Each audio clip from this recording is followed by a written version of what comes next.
Banakacherla project కంటే ముందు హంద్రినీవా, వంశీధార లాంటి ప్రాజెక్టులు పూర్తి చేయాలని అన్నారు సిపిఐ జాతీయ కార్యదర్శి డాక్టర్ కె నారాయణ. రెండు తెలుగు రాష్ట్రాల ముఖ్యమంత్రులు కూర్చొని నీటి సమస్యను పరిష్కరించుకోవాలని అన్నారు. అభ్యంతరాలు లేకుండా ప్రాజెక్టులను కట్టుకుంటే మంచిదని చెప్పారు.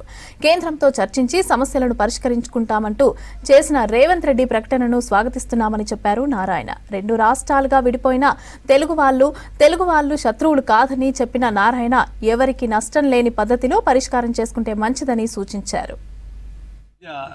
జల వివాదం ఒకటి వచ్చింది. అది బనకచర్లలో 80,000 కోట్ల రూపాయలతోటి బనకచర్ల ప్రాజెక్టు రిజర్వాయర్ కట్టాలి చంద్రబాబు ప్రకటించడంతో తెలంగాణ ప్రాంతంలో ఒకవైపున రెచ్చగొట్టి పనులు వచ్చేసింది. వాస్తవానికి సిపిఐగా మేము చెప్పింది ఏంటంటే అనేక వెనకబడిన ప్రాంతాలు హంద్రినీవా, కాళేనగరి, వంశధార అంతా ఉన్నాయి. వాటిని కట్టకుండా దీనిలోకి వెళ్తే కాలయాపడుతుందని చెప్పిన మాట వాస్తవం. అయితే చంద్రబాబు ఒక ప్రయోజనం ఇచ్చారంటే సముద్రంకు పోయే నీళ్ళు అవి అది తెలంగాణ వాడుకోవచ్చు, ఆంధ్ర వాడుకోవచ్చు, ఇద్దరు వాడుకుంటే సముద్రంకి పోతాయి కదా అనేది ఆయన.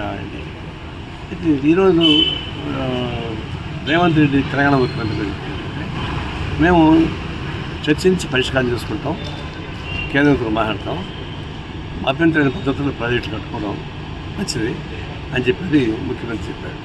ఇది శుభపరిణామం.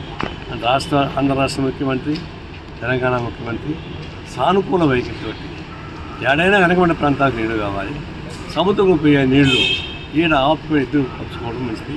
దానికి అవసరమైతే కేంద్ర సహాయం కూడా తీసుకుంటే బాగుంటుంది మా సలహా కూడా. ఆ విధంగా ఒక పరిష్కార మార్గానికి వస్తూ ఉంది. అది అవసరం.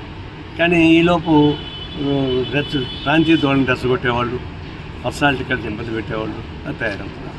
అది మంచిది కాదు. ఒకవేళ రెండు రాష్ట్రాలు విడిపోయినాయి. ఈ రాష్ట్రం విడిపోయినంత మాత్రం తెలుగు వాళ్ళు శత్రువులేం కాదు. అది అందువల్ల ఎవరికి నష్టం లేని పద్ధతిలో పరిష్కారం చేసుకోవాలి తప్ప రెచ్చగొట్టే పని ఎవరు చేయకూడదు.